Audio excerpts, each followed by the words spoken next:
Vítám všechny diváky, máme tady moji reakci na film Birds of Prey, který je aktuálně v kinech, nebo už je nějakou dobu v kinech, takže tohle je trošku opožděná reakce, jelikož byl Comic Con a nebyl na to čas.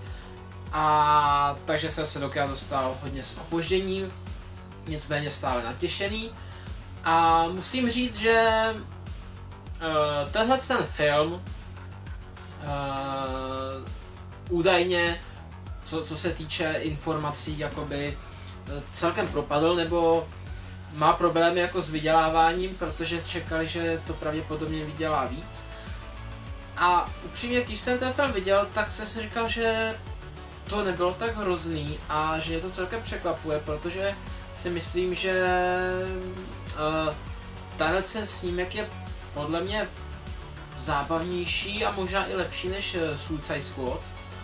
A to říkám jako fanoušek Suicide Squad, i když vím, že ten film Suicide Squad je celkem špatný, tak je to pro mě guilty pleasure a celkem se vždycky užívám, když se ho pustím. Tak tohle to mě bavilo teda víc a hlavně teda akční sekvence, které jsou zmáknuté fakt jako parádně. A daty zprávě Suicide Squad absolutně nemá, jako tadyhle je fakt parádní akce oproti Suicide Squad, což je strašně jako s podivem, že jo.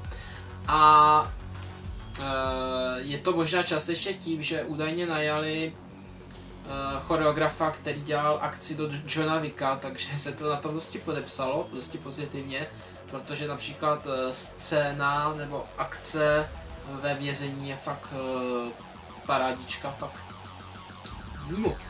A celkově film, pokud jste fanoušci Harley Quinn, pokud jste, tak se vám asi bude líbit. Pokud nejste fanoušci Harley Quinn, hlavně tý komiksový, tak vás to možná bude bavit, co se týče jako akčního komiksového filmu. Ale určitě vám to jakoby, určitě si řeknete, jo, to je Ačko, je úžasný jako další komiksový trhák, to není.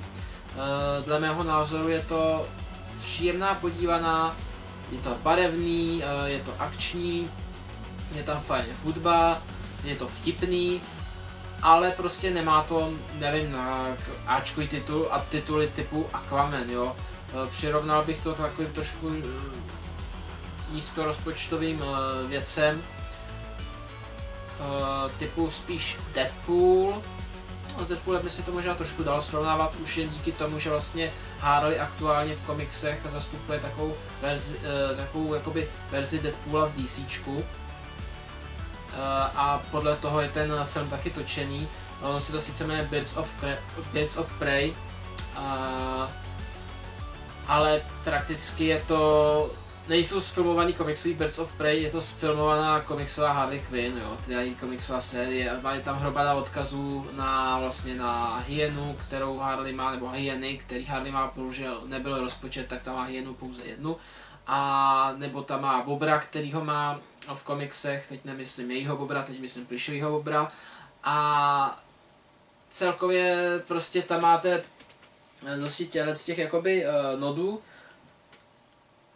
A jako říkám, pokud jste fanoušci, bude se vám to líbit, pokud nejste fanoušci, tak je to pro vás podle mě solidní jako akční snímek, co se týče děje nebo příběhu, tak ten je dosti simplicitní.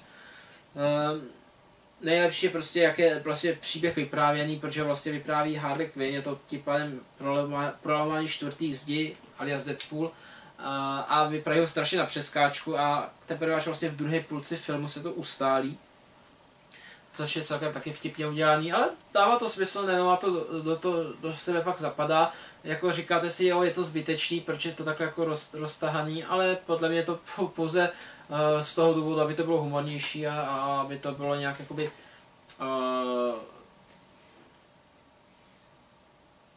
klipově sestřihaný. Jo, pokud jste si říkali, jo, Suicide Squad byl sestřihaný klipově, tak tohle je daleko líp podle mě sestřihaný.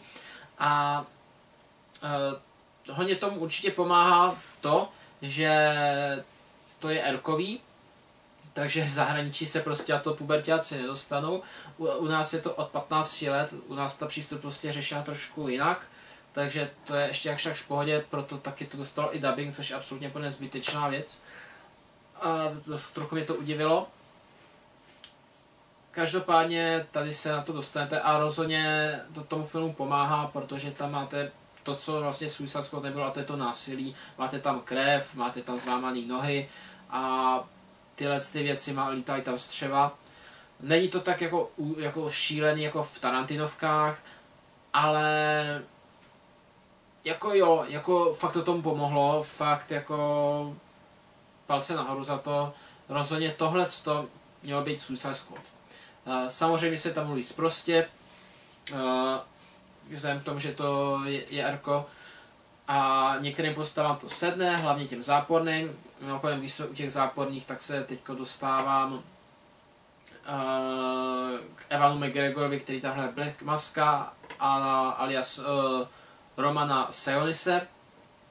Bavil mě, opravdu jsem to Evanovi věřil, žral jsem mu tu roli a ho strašně překvapil, že prostě zase hraje úplně něco jiného, úplně jinak, vlastně hraje šílence, magora, psychopata a lidi říkají, že Black Mask je tady stvárnění jinak než v komiksech, někteří na to nadávají, některým se to líbí, já jsem ta druhá skupina, kterým se to líbí, protože Black Mask v komiksech není zas tak výrazný, zatímco tady mu dali nějaký charakter a udělali ho daleko výraznějšího a opravdu mě hodně bavil.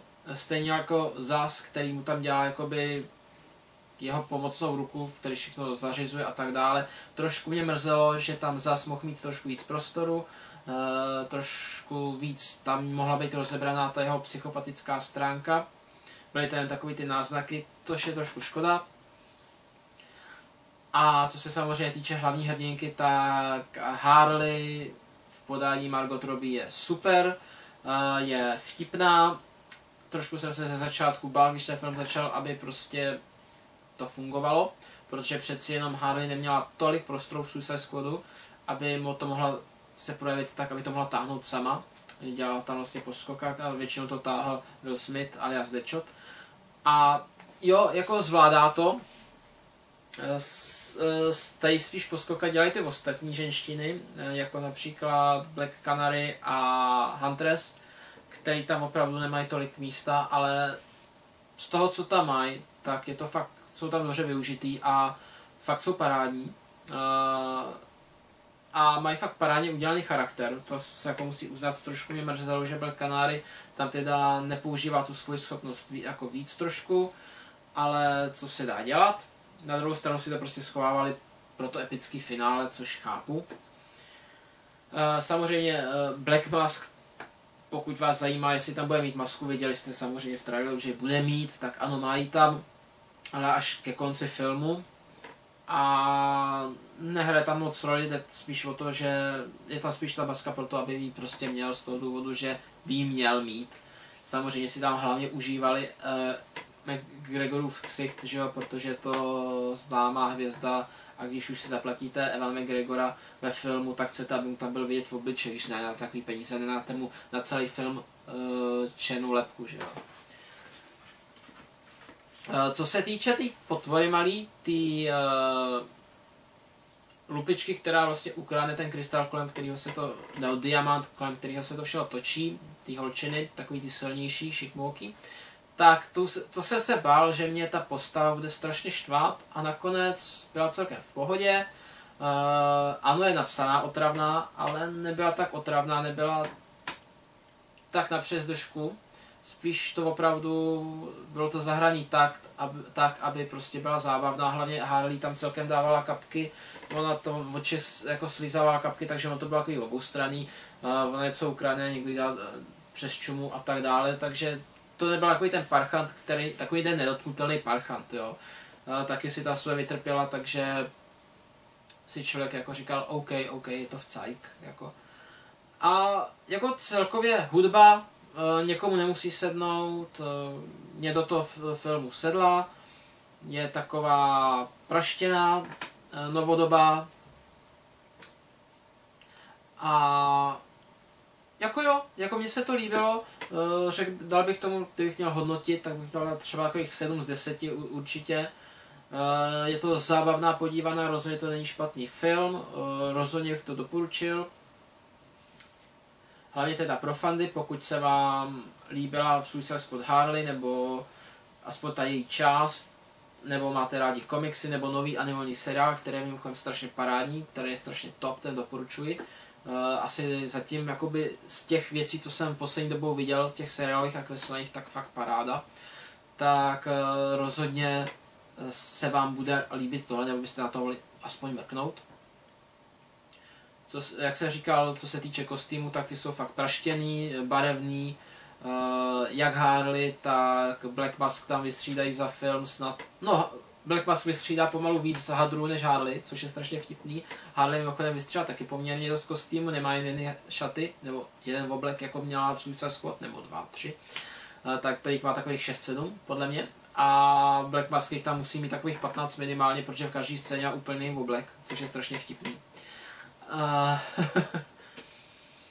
Takže jo, možná teďko trošku těch negativa, finále samozřejmě mohlo být lepší ještě o něco. Přišlo mi, že v finále se nevyrovnává třeba některé akční scéna v průběhu filmu, což je škoda. A smrti záporáků mohly být trošku víc jako zpomalenější, nebo prostě takový víc jakoby... No jo, trošku říct zpomalenější, protože tady prostě chcípnou a jsou mrtví, jo. Neříkám, že nechcípnou zajímavě.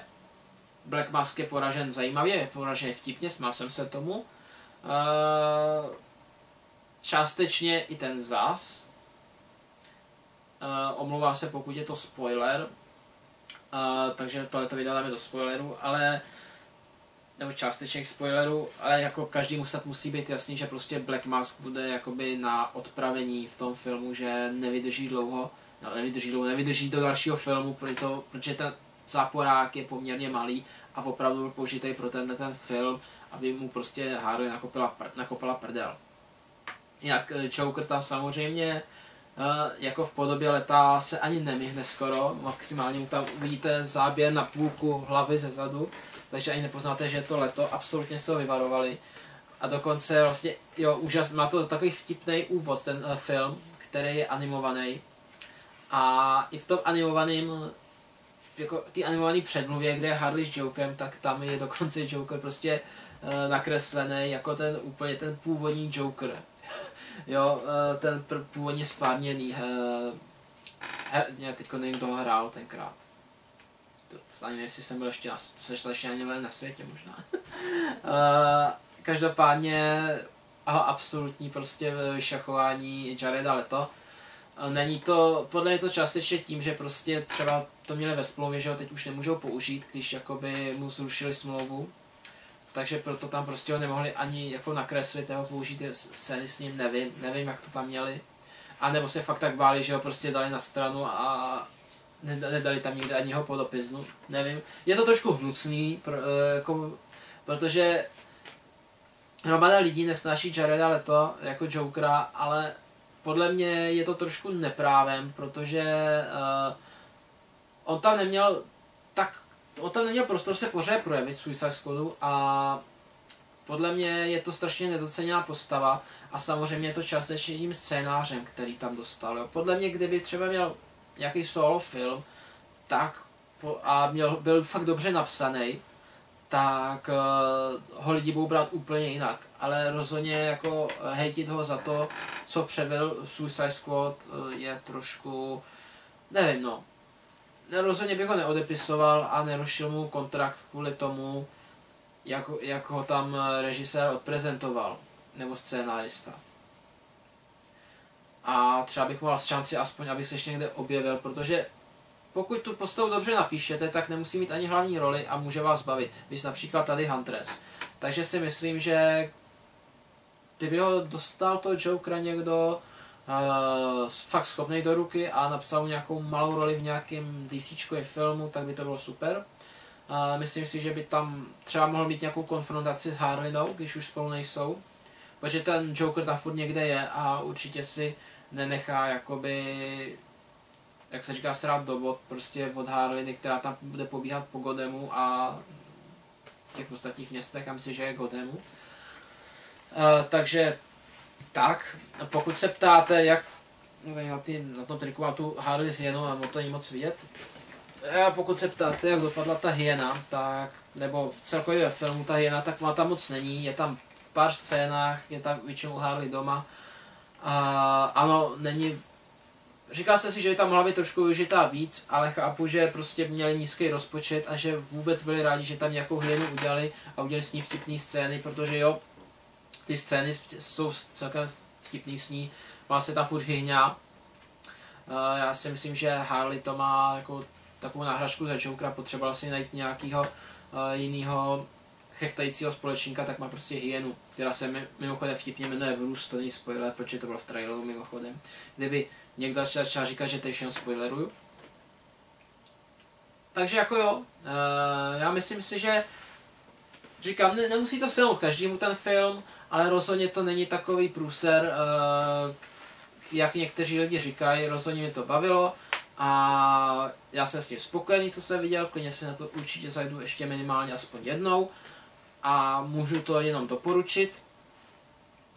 Klidně řeknu ještě na férovku na to a podpořte ten film, ať to není takový propák, protože určitě bych v budoucnu ještě viděl rád nějaký další film s Harley Quinn.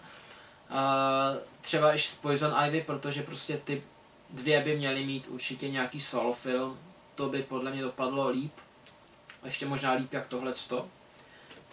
Podle mě ten koncept, který tady udělali, že udělali prostě Harley a pojmenovali to Birds of Prey, tak je strašně jako divnej. Měli prostě natočit třeba film s Harley a s Poison Ivy. A doufám, že třeba přiučej a udělají to v budoucnu.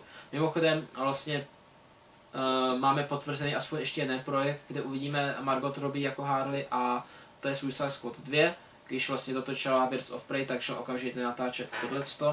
Takže nevím, jak mu tam bude mít velkou roli, ale rozhodně se tam objeví, takže se dá předpokládat, že vlastně po Birds of Prey ji možná pravděpodobně zase chytí a dají do sebe raženého oddílu nějakého. Uvidíme. Doufám, že James Gunn nebude takový humorista, že tam Harley hnedka neoddělá, nebo v průběhu, já nevím, půlky filmu ji nenechá fakt zlikvidovat, což já bych se ani u něj nedivil, ale myslím si, že by rozhořčil dost fanoušků, takže si to možná tohle nelajzne zrovna. Takže dámy a pánové, viděli jste film, co na to říkáte, chystáte se na něj a pište prostě svý názory, samozřejmě pište i, co chcete vidět za videa v budoucnu, ať se mám čím inspirovat a jakékoliv dotazy budete mít, tak jsem s nimi. Pro dnešek je to ode mě vše a já se vás těším u dalších videí. Mějte se! To je vše, přátelé. Co je? To mám se říct já. Tak to řekněte, veliteli. Dá. To je konec.